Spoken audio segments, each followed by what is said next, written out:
Everybody's worried about overpaying for real estate. Today I want to tell you why overpaying for real estate is really hard to do if you do it right. Hi guys, I'm Jordan Moorhead with the Moorhead team. I'm an active real estate investor, I'm an active real estate agent, and I love looking at housing data. So this is something I'm nerding out over all the time. And overpaying as a real estate investor and a real estate agent is something that I also worry about a lot. But over the years, I've learned that's a lot harder to do than you would think when you're using the proper protection. Today, I'm going to talk about proper protection and how you can use it. So there's a couple different things in the real estate contract that will protect you from overpaying. And over these last couple of years, people have purposely and knowingly been overpaying. We never liked any of that stuff, and I'm going to tell you today how you can avoid bringing extra cash and paying more than the house is worth. So it's real simple.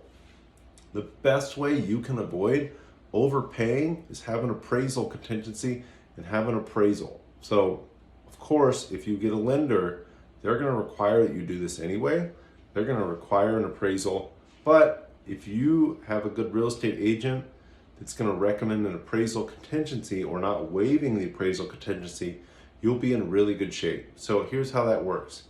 Your lender wants to make sure that they only loan enough money to cover whatever their portion of the house is. So let's say you're putting 5% down. The lender says, I'm only covering 95% of what this house is worth. So how they figure that out is they hire a professional third-party appraiser. Here's how the process works. The lender says, hey, I'm going to reach out to an appraisal management company. They're going to reach out to a licensed appraiser. A licensed appraiser, which is actually very hard to get an appraiser's license, much harder than real estate license, much harder than any other license I've looked, harder than the loan officer's license. It takes more time and energy to get a licensed appraiser. They reach out to a licensed appraiser. The appraiser, when they're able, goes to the home, they look at the home, they measure the home, they really go all throughout the home, make sure they understand that home, and then they go out, and because they have MLS access, they look at the surrounding area. They try to get as close as possible. So if you're in a condo building that's had a couple sell recently, they're just gonna look in that condo building and take all the comps from there. That's not very likely that's gonna happen, but again, they're gonna look as close as possible and as comparable as possible so they can say, hey, I know this condo is worth X because of this. But what they usually do is they look in a near radius, a mile or under, and they wanna look within the last 90 to 180 days. What's sold here really recently, really close to this, and how can we make it as comparable as possible? So they find all these comps, they pick out the ones that they think are the closest, and then when they found those, they make adjustments. I'm not great at that because I'm not an appraiser. I know how to do it a little bit, but it's a science where you say, hey, this one has a 2-car garage over this other 1-car garage. So I'm going to add X amount on because they have a 2-car garage. And these people have granite, this one doesn't. So I'm going to take X amount off because they don't have granite.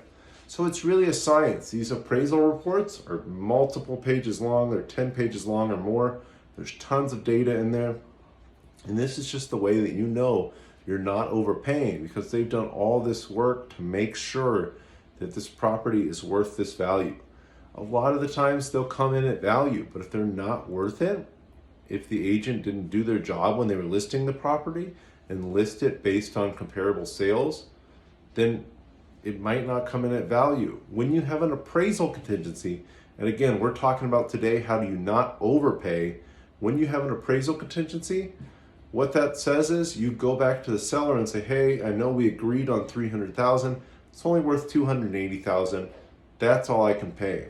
Now, 3 things could happen in that situation. They say, okay, come down to 280. They say, no way, you got to come up to 300, which means you would bring extra cash.